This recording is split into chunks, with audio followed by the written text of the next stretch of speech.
By design, the work of a submarine crew happens mostly out of sight.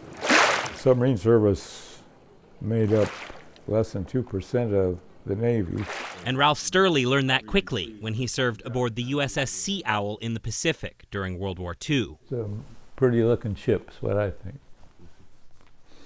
I like the lines of it. Service that was not without significant risk on these early boats. For their size, they did pretty good, but they had a high casualty rate.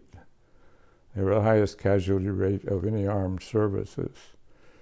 1 out of 5 submariners was lost. But the close quarters produced close friendships. Rosenblum and Traeger and Solly. Submarine guys are trusting each other to do their job to keep you safe, and so there's quite a little bond there. And the base storekeeper.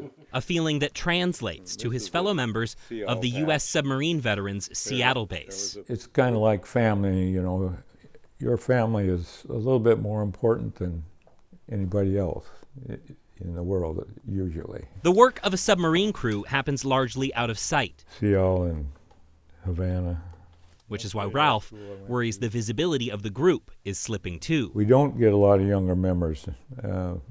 We would like to get more. I'd like to welcome you to the annual tolling of the boat ceremony. And with it, one of the most important annual events, honoring the 65 U.S. subs lost. We especially honor those submariners on eternal patrol who made the ultimate sacrifice. Yeah, when they go down, they may take everybody.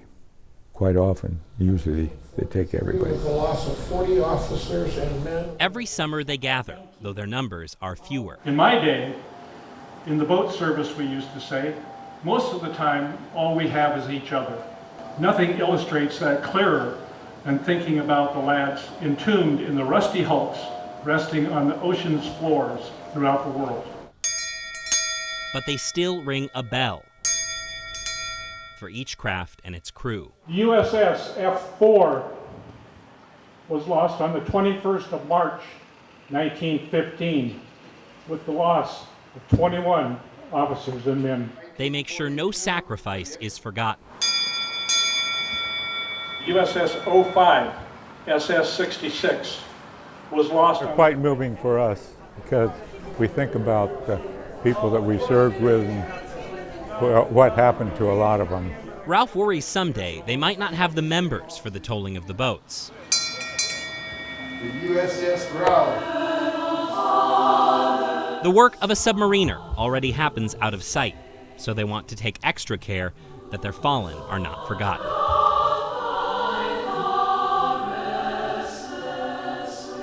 We need to keep these kind of ceremonies going because I believe that there's always going to be wars. We're always going to be in some kind of a conflict. And for us to be the best military in the world, it's not an easy thing to do. Michael Crow, King 5 News.